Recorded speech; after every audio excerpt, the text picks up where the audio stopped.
স্বাগত জানাই। আজকে কি বুঝতে পারছেন আমি কি রেসিপি বানিয়েছি? বুঝতে পারলেন না তো? আমি আজকে চিকেন টিক্কা মশালা বানিয়েছি। আমি বাড়িতে কিভাবে রেস্টুরেন্টের মতন চিকেন টিক্কা মশালা বানিয়েছি আপনারা দেখুন। তাহলে চলুন বানিয়ে ফেলি আজকে চিকেন টিক্কা মশালা। আমি সলিড পিস চিকেন নিয়েছি কিছুটা, দেখুন কোনো হাড় নেই, বোনলেস চিকেন নিয়েছি। খুব মিহি করে কাঁচা লঙ্কা কুচিয়েছি, খুব মিহি করে আদা কুচিয়েছি, ধনেপাতা কুচিয়ে নিয়েছি, রসুন কুচি নিয়ে নিয়েছি এবং পেঁয়াজটাকেও খুব ভালো করে কুচিয়ে নিয়েছি।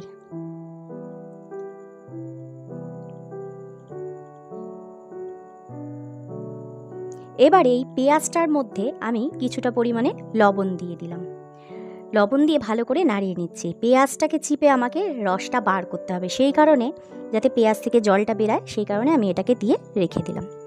এইবার এই চিকেনের টুকরোগুলোকে আমি মিক্সির বোলের মধ্যে দিয়ে দিচ্ছি এবং খুব মিহি করে আমি এই চিকেনের একটা পেস্ট বানিয়ে নেব।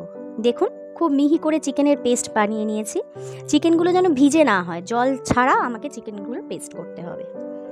এবারে 3টে পাউরুটি আমি নিয়ে নিয়েছি, ওই মিক্সির জারের মধ্যে দিয়ে দিচ্ছি। পাউরুটিগুলোকে আমি পেস্ট করে নেব, একটা ডাস্ট বানিয়ে নেব।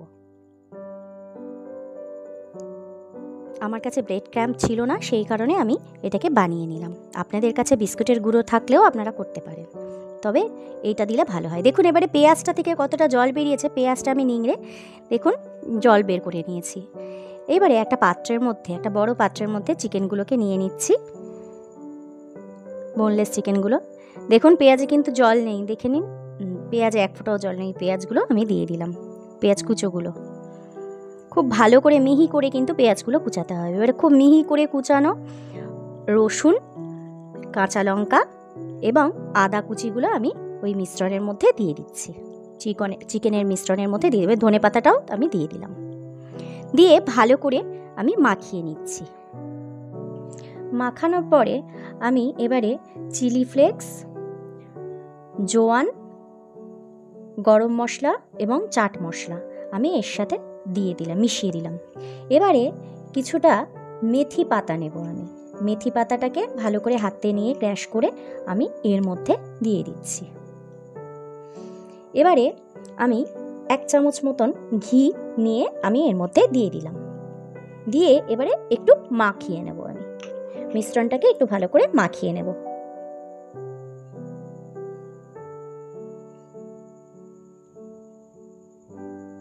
এরপরে আমি আবার জিরে, ধনে, গরম মশলা, হলুদ এবং লঙ্কার গুঁড়ো আমি এর সাথে দিয়ে আবার মাখিয়ে নিচ্ছি। তখন গরম মশলাটা একটু কম হয়ে গেছিল বলে আমি আর একটু গরম মশলা দিয়েছি। এবারে পরিমাণ মতন মানে স্বাদ অনুযায়ী লবণ আমি দিয়ে দিচ্ছি, দিয়ে ভালো করে একটু মাখিয়ে নেব।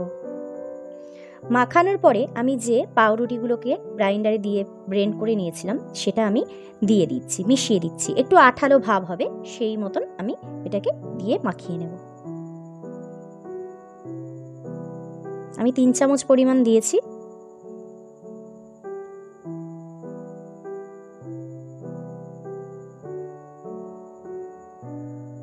একটু আঠা আঠা হবে মিশ্রণটাকে মাখানোটা।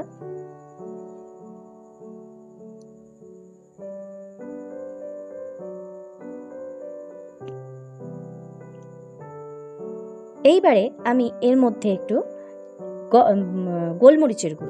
গোলমরিচের গুঁড়ো আমি হালকা ক্র্যাশ করে নিয়েছি, সেই গোলমরিচের গুঁড়োটা আমি এর মধ্যে দিয়ে দিচ্ছি।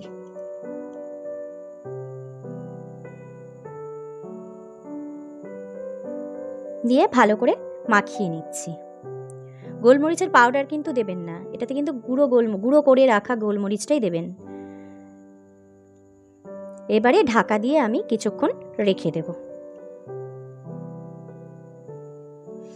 এইবারে আমি এই মিশ্রণটাকে নিয়েছি, আবার নেওয়ার পরে হাতে একটু তেল মাখিয়ে নিয়েছি, সাদা তেল মাখিয়ে নিয়ে আমি টিকিয়ার আকারে বা টিক্কির আকারে আমি, আপনারা গোল গোল বলের আকারেও তো করতে পারেন, আমি একটু ছোট ছোট পাতলা পাতলা করে একটু গোল গোল করে আকার করে নিয়েছি। আপনারা পারলে গোল গোল বলের মতন আকারও করে নিতে পারেন। হাতে একটু তেল নিয়ে এটাকে করে নিয়েছি। দেখুন একটা একটা করে আমি অনেকগুলোই গড়ে নিয়েছি। আপনারা চাইলে গোল গোল বলের মতন করেও করতে পারেন, কিন্তু আমি এইভাবে নিয়েছি আজকে।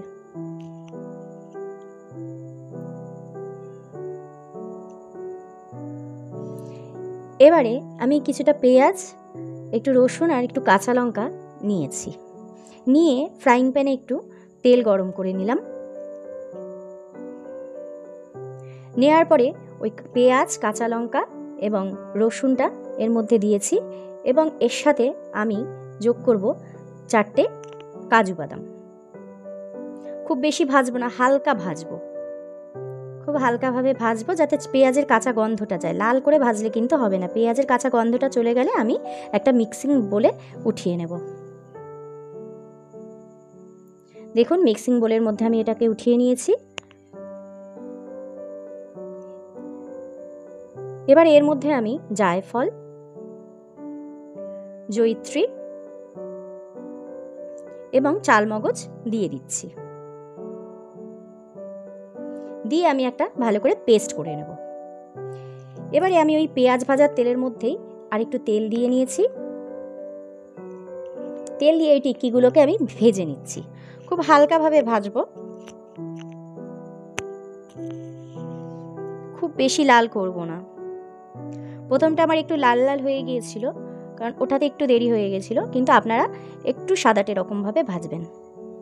দেখুন পরেরগুলো আমি এই যে ঠিক এরকম সাদা সাদা করে ভাজবেন, খুব বেশি লাল করবেন না। এপিট ওপিট করে নামিয়ে নিয়েছে। খুব আস্তে আঁচটা দিয়ে কিন্তু ভাজতে হবে। দেখুন হয়ে গেছে, এবার আমি উঠিয়ে নিচ্ছি। দেখুন সবকটা টিকি আমার ভাজা হয়ে গেছে। এবারে ওই তেলটাই আমি নিয়ে নিয়েছি। ওই তেলটার মধ্যে আমি তেজপাতা, গোটা শুকনো লঙ্কা, এলাচ, বড় এলাচ, লবঙ্গ এবং ছোট এলাচ নিয়ে নিয়েছি। আমি একটু দারচিনিও দিয়েছি। এবারে ওই যে পেস্টটা আমি করে রেখেছিলাম, পেঁয়াজ, কাজু বাদাম, কাঁচা লঙ্কা, জায়ফল, জয়িত্রী, সেই পেস্টটা আমি এর মধ্যে দিয়ে দিলাম। আঁচটাকে খুব আস্তে করে দিতে হবে এবং একটু বাটার আমি এর মধ্যে মিশিয়ে নিচ্ছি। দিয়ে খুব ভালো করে নাড়াচাড়া করে নেব। দেখুন গ্রেভিটা একটু গাঢ় হয়ে এসেছে এবং তেলও ছেড়েছে।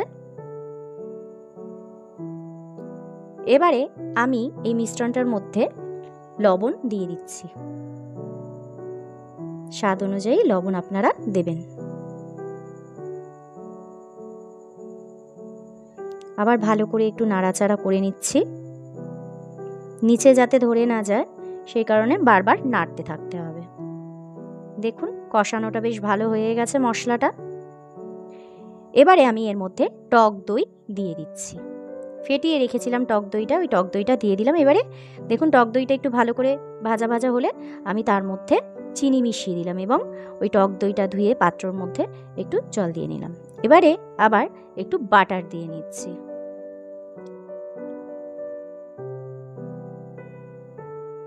দেখুন গ্রেভিটা বেশ ফুটে উঠেছে। এবারে আমি যে ভেজে রেখেছিলাম যে টিক্কিগুলো, সেইগুলো দিয়ে দিচ্ছিলাম। এই টিক্কাগুলোকে আমি দিয়ে দিচ্ছি, চিকেনের বলগুলো বলুন বা চিকেন টিক্কাগুলো আমি দিয়ে দিলাম। দিয়ে এবার একটু ভালো করে আস্তে আঁচ দিয়ে ফোটাবো। ভালো করে নেড়ে নিচ্ছি, নেড়ে প্রত্যেকটার সাথে মিশিয়ে দিলাম।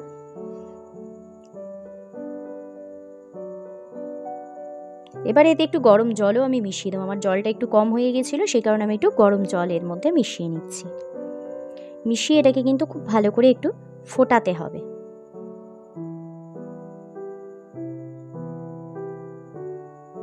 দেখুন ফুট ধরছে,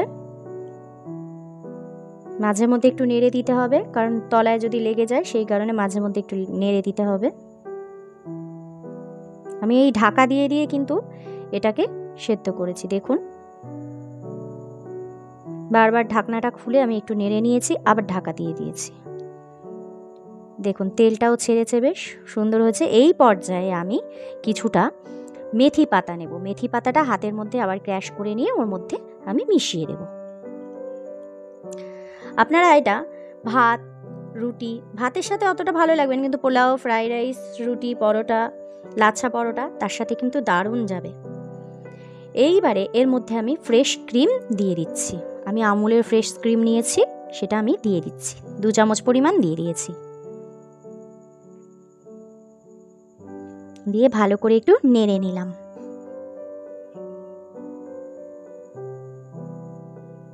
খুব ভালো করে নেড়ে নিচ্ছি আমি। দেখুন কমপ্লিট হয়ে গেছে, বেশ তেলটাও বেরিয়েছে। আমি পরিবেশনের জন্য রেডি করে নিয়েছি। একটু বাটার আর একটু ফ্রেশ ক্রিম দিয়ে আর 2টো কাঁচা লঙ্কা দিয়ে আমি সুন্দর করে সার্ভ করেছি। তাহলে চলুন ভিডিওটা আজকে এখানেই শেষ করলাম। আর রান্নাটা কেমন লাগলো দয়া করে কমেন্ট করে জানাবেন। ভালো লাগলে আমার ভিডিওটাকে একটা লাইক করে দেবেন আর চ্যানেলটাকে সাবস্ক্রাইব করে দেবেন। সবাই ভালো থাকবেন, সুস্থ থাকবেন। দেখা হবে পরের একটা রান্নার ভিডিওতে।